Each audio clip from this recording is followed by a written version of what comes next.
अस्सलामुअलैकुम, मैं आपका होस्ट बाबर शरीफ कांजू। आप देख रहे हैं हमारा यूट्यूब चैनल कांजू टीवी 1 और फेसबुक पेज चौधरी बाबर शरीफ कांजू ऑफिशियल।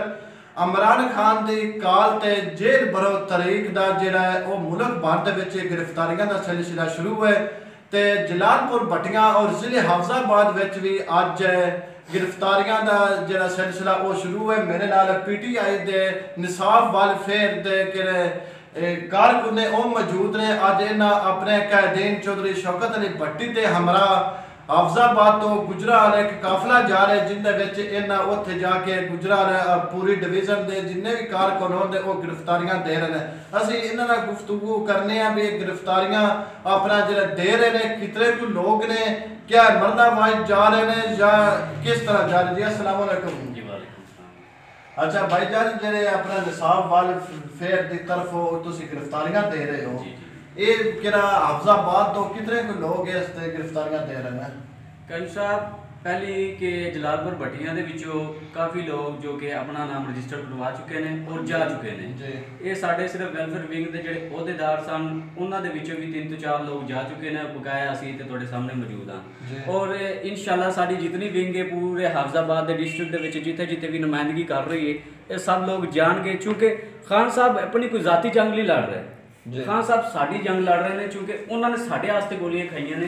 तो की है साढ़े को जेल भरो तारीख के एक नाम लिखवान का एक सुनहरी मौका है कि कल साढ़े अबाओ जदा सानू मिसाला देते सन कि पाकिस्तान बनाने वास्ते सन कुर्बानियां दित्तियां। तो कल असी सोचते हैं कि आने वाले वक्त असी भी अपने आने मतलब अपने बच्चों को ये मिसाल देंगे कि पाकिस्तान बचाने की तहरीक के असी खान साहब के नाल सन और अलहमदुलिल्लाह असा इसलिए पूरी कोशिश की। देखो जेल भरो तारीख के गिरफ्तारी कोई छोटी मोटी चीज़ है। खान साहब साढ़े तो जान भी मंगन तो इंशाल्लाह से देने लिए तैयार। अच्छा, कुछ ना PTI के जो वर्कर ने खास करके खान साहब के सपोर्टर ने बड़े सोशल मीडिया के एक्टिव ने उन्होंने भी असा गुफ्तगू की भी गिरफ्तारी का जो अमल है अगर हफजाबाद तो शुरू किया जाए या जलालपुर भट्टे क्या तुम गिरफ्तारी का वो आते हैं ऐसा गिरफ्तारी नहीं देनी लेकिन वोट ऐसा इमरान खान देना है, ये की माजरा है? कंजू साहब वो नाता है कि भी मौका है भी टिकट लेनी है MNA MP के लड़ना है वो ना जब बसाता वो ना सानते जी असि टिकट मंगी है सानते पेड़ दी कौन सिर्फ नहीं देने ते असि गिरफ्तारियां नहीं देने लिहाजा साडा जो वोट है वो इमरान खान है। पहला सवाल तुहाडा कि वो गिरफ्तारियां क्यों नहीं दे रहे? कुछ लोगों की वजूहत ने। देखो हर बंदा वोटर है सपोर्टर है हर तरह के खान साहब के नाल टाइम भी दे रहा है, लेकिन कुछ चीज़ां जिहड़ियां वजूहत दे विच ने कोई फैमिली मैंबर्स कम ने घर का कोई बंदा देखभाल वाला पिछे नहीं किसी की जिम्मेदारी इस तरह की है कोई दा टाइम नहीं बन सकता वो इस तरह के लोग ने जिहड़ी गिरफ्तारी नहीं दे सकते। अगर जिन्हें कोई टाइम 3-4 लोग जा जिले तो कुछ तोड़ा काफले चले भी गए हैं। जी जी क्या तोड़ा पिछला संकट चल जाएगा? इंशाल्लाह असि सारा कुछ मैनेज करके निकल रहे हैं। निकल रहे हो?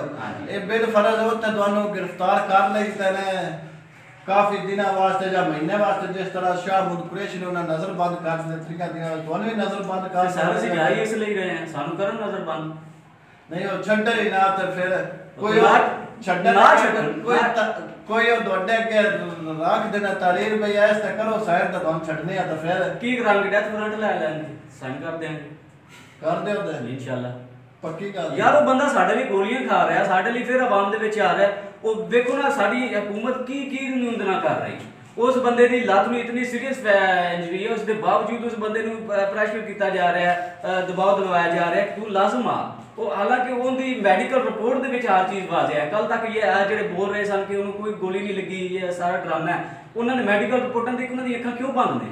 अच्छा, कोई सोशल मीडिया ते ये भी खबर गर्दिश कर रही है भाई आप इमरान खान तारीख भरो जेल का ऐलान तक कर दिता है आप अदालतों का रुख कर रहे थे कि अपने कारकुनां या अवाम नूं वैसे ना जेल भरन की दावत दे रहे भी तरीक चला रहे हैं बिजात आप भी चले ना जेल विच जमानत क्यों करा रहे हैं? सर खान साहब बिल्कुल जेल भरो तारीख लिए फ्रंट दे ने और गिरफ्तारी देना चाहते हैं और देंदे ने। इसकी वजह की है कि अगर खान साहब गिरफ्तारी देंगे अवाम बहुत ज़्यादा फिर अफरा तफरी फैल जाएगी क्योंकि इंपोर्टेड हुकूमत और इन्हों के सहूलतकारों की खान साहब से सिर्फ एक वजह कि उन्होंने नज़र की कि खान साहब साढ़े काबू आ जाए इन्होंने असीं किसी ना किसी तरीके खान साहब को मार दिता जाए और पार्टी खान साहब को पीछे कर रही है वरना खान साहब अगर इस चीज़ तो डरते होंगे या कोई गलबात होंगी उस दिन अदालत पेश ना होंगे जबकि सारी पार्टी ये कह रही कि खान साहब तुम पेश ना हो तो सिक्योरिटी थ्रैट नहीं लेकिन इसके बावजूद खान साहब जा रहे ये तुम ना सोचो कि उन्होंने जेल भरो तारीख अपनी जेल जाने का कोई खतरा नहीं ਉਹ ਸਾਡੇ ਮੁਲਕ ਦੇ ਅਮਨ ਦੀ ਖਾਤਰ ਇਹ ਕਰ ਰਹੇ ਨੇ, ਕਿਉਂਕਿ ਇੱਥੇ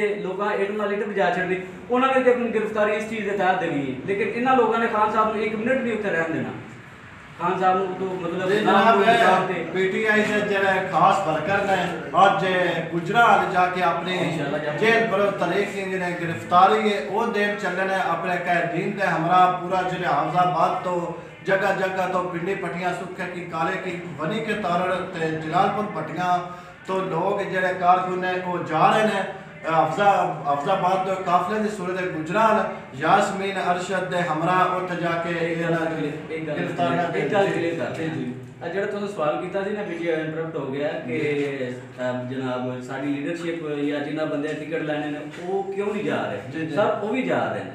ਸਾਡੀ ਟਾਪ ਲੀਡਰਸ਼ਿਪ ਅੱਜ ਗ੍ਰਿਫਤਾਰੀਆਂ ਦੇਣ ਜਾ ਰਹੀ ਹੈ। ਸਾਡੀ ਡਿਸਟ੍ਰਿਕਟ ਪ੍ਰੈਜ਼ੀਡੈਂਟ ਇਮਰਾਨ हैदर साहब, सिकंदर नवाज जितने कैंडिडेट ने सब जा रहे हैं, सब जा रहे मरने भाई सब जा रहे हैं जी, सब जा रहे हैं, सब जा रहे हैं जी। इस मरने वाइज का जरा अमन है वो कोई दी मसरूफियत की वजह तो जिले दे विच या किसी कारकुन दे पार्टी मैंबरान दी फौतियां की वजह तो उन्होंने रोक दिता गया।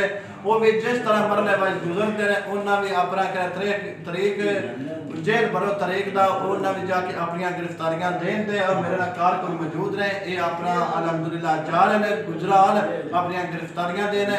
इस लिए मैं अपना होस्ट चौधरी बाबर शरीफ काजी इजाजत दो। वस्सलाम।